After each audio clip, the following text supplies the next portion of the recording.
القصة هي قصة نهاية السياسيين.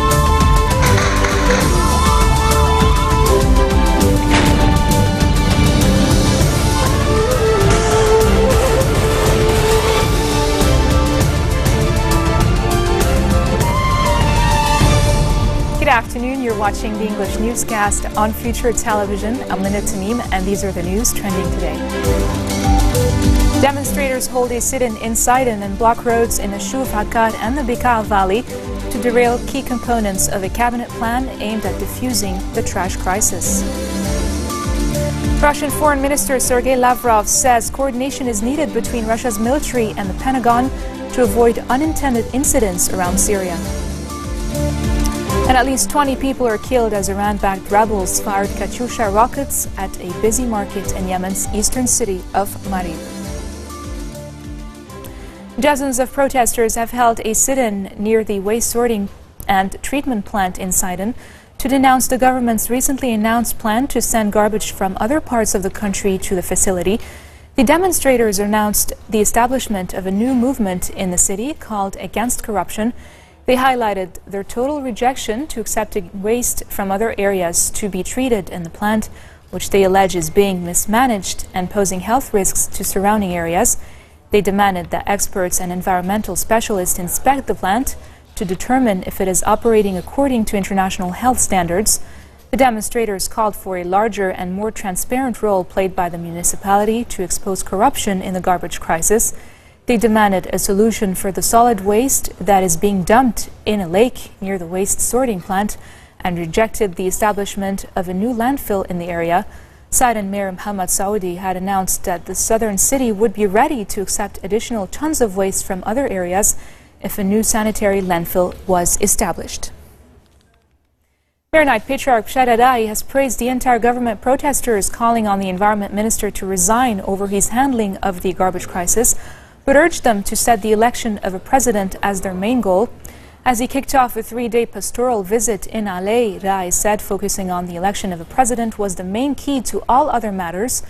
Several activists went on hunger strike last week in a bid to force Environment Minister Mohammed al-Mashnouk to resign after failing to find a solution to the 2-month-long trash crisis. Rai hailed Agriculture Minister Akram Shayib for his efforts to find a permanent solution to the crisis, expressing hope that they would lead to the decentralization of waste management. Saudi Ambassador to Lebanon Ali Awad Asiri has emphasized that his country was keen on Lebanon's stability, hoping that the dialogue among rival political parties would lead to fruition and result in the election of a new president. Asiri's comments came as he met with Prime Minister Tamam Slam at the Grand Serai, where they also discussed the Syrian refugees issue in the presence of the embassy's chargé d'affaires Majid El-Sharari.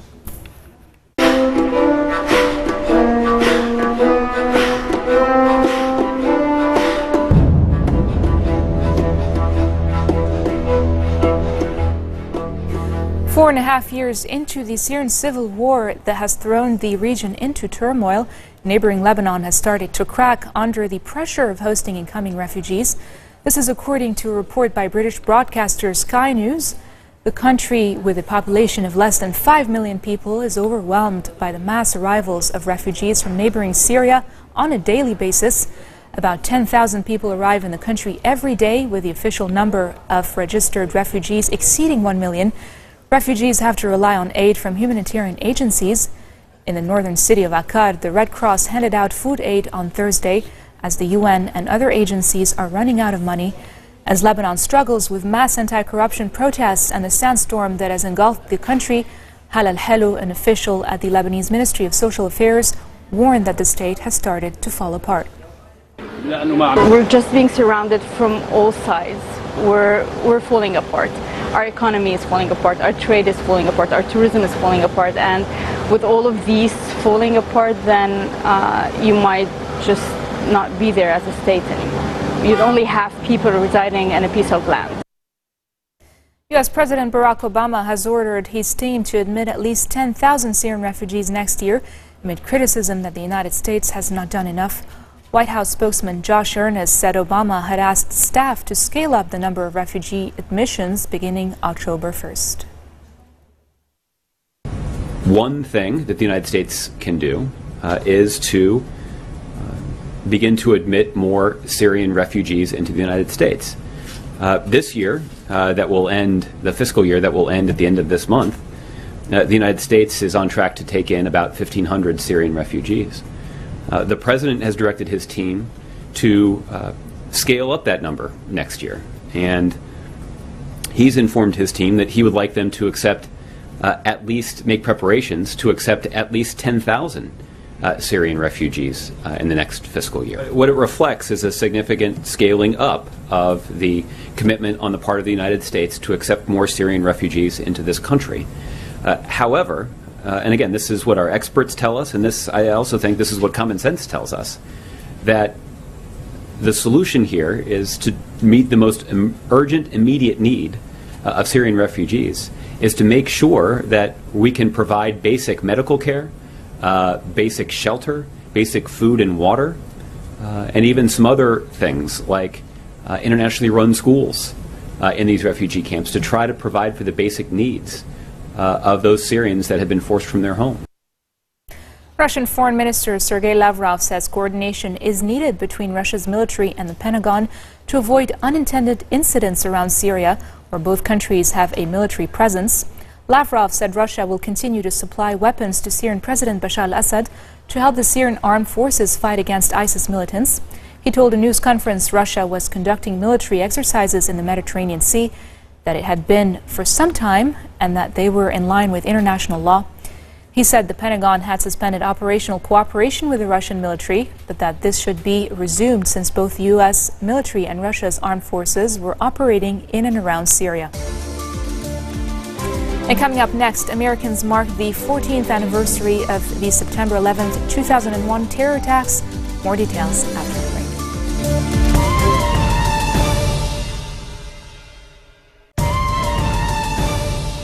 Welcome back. At least 20 people have been killed as Iran-backed rebels fired Katyusha rockets at a busy market in Yemen's eastern city of Marib. Witnesses said the provincial capital's market was targeted. The attack came hours after a Saudi-led coalition airstrike killed 7 rebels in Marib, where Apache helicopters have also joined the fight against Houthi Shiite insurgents and their allies. Military sources say the coalition strike targeted a military vehicle used by the rebels in Marib province, while other air raids targeted rebel positions in neighboring Shabwa. The UN estimates that more than 4,500 people have been killed in the Yemeni conflict since March, and peace talks aimed at ending the conflict are set to resume next week in the region. The UN urged all parties to participate in good faith. The United Nations has overwhelmingly voted in favor of raising a flag of Palestine at its headquarters in New York City, in a symbolic move highlighting Palestinian aspirations for statehood.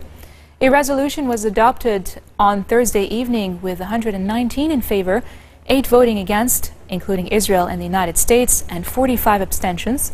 European nations were divided on the move, with France and Sweden voting in favor, while others such as Germany, Austria, Finland, the Netherlands, and Cyprus abstained.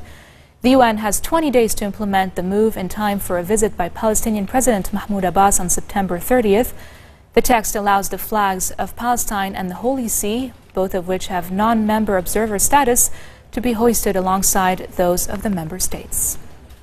Today's vote is a reaffirmation of the legitimacy of the national aspirations of the Palestinian people, of their existence among the nations of the world, and their right to self-determination, to be a free people in control of their lives and destiny in their own independent state. The General Assembly's adoption of this resolution will help to restore some hope to our people and leadership as they continue on the peaceful, non-violent, political, legal path which they have chosen and remain committed to against all odds, to fulfill the rights of the Palestinian people, achieve a just and sustainable peace, and secure Palestine's rightful place among the community of nations. We all know that a sustainable and just resolution to the Israeli-Palestinian conflict will be reached only through hard choices and compromise negotiated by the parties. Raising the Palestinian flag outside the UN headquarters is not an alternative to negotiations and will not bring the parties closer to peace.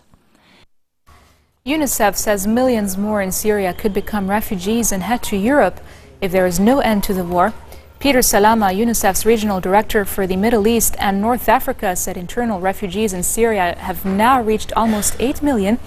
Macedonia's Foreign Minister Nikola Papovski said his country might follow Hungary's example and build a border fence to stem the influx of refugees trekking through the Balkans to reach Western Europe.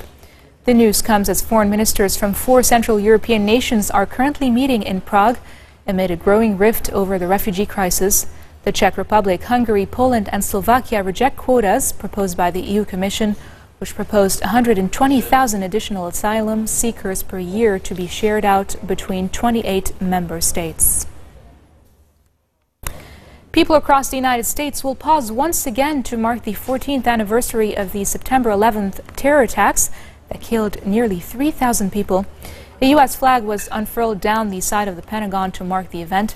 The tradition began on September 12th of 2001 when firefighters unexpectedly got onto the Pentagon's roof and draped a large flag across the damaged building. Defense Secretary Ash Carter is due to host a private remembrance for relatives of those killed at the Pentagon. NATO soldiers stationed in Afghanistan also held a ceremony to mark the anniversary of the tragedy. A team of human rights lawyers said they would seek international sanctions and travel bans against the Maldives as part of their efforts to secure the release of the country's jailed former president.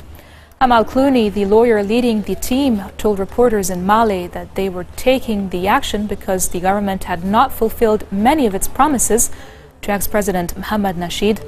Nasheed is serving a 13-year sentence after a court found him guilty of terrorism for ordering the arrest of a senior judge when he was president 3 years ago. The court said the arrest was akin to abduction and is an offense under the country's terrorism law. I'm making some remarks for the press and then we'll take some questions. We discussed different ways consistent with the Maldivian domestic legal framework according to which President Nasheed could now be released. And this includes the power of President Yameen to grant clemency. That's a power he can exercise now, should he choose to do so. International trial observers should be allowed into the court. There should be no rearranging of the courtroom to limit it to 16 people, and international counsel should also be allowed to participate. My co-counsel and I are committed to continuing to pursue all legal and diplomatic avenues to secure President Nasheed's release. And we will remain on this case until he is out. I look forward to the time when I can visit this country with President Nasheed a free man. Moving on to Japan, thousands of rescue workers have continued to search for more than 20 missing people in a flooded city near Tokyo. A day after a raging river washed away houses and killed at least 3 people. Officials in Joso City said 22 people remained missing after they had lost contact with them following requests for rescue. 3 were injured, including 1 seriously. This marks the end of our bulletin for today. Now for a recap of our top stories. Demonstrators hold a sit-in in Sidon and block roads in the Shuf Akkad and the Bekaa Valley to derail key components of a cabinet plan aimed at diffusing the trash crisis. Russian Foreign Minister Sergei Lavrov says coordination is needed between Russia's military and the Pentagon to avoid unintended incidents around Syria. And at least 20 people are killed as Iran-backed rebels fired Katyusha rockets at a busy market in Yemen's eastern city of Marib. Those are your top stories for this Friday. I'm Lynn Tamim, and I wish you all a very nice weekend. القصة هي قصة النهايات السياسية.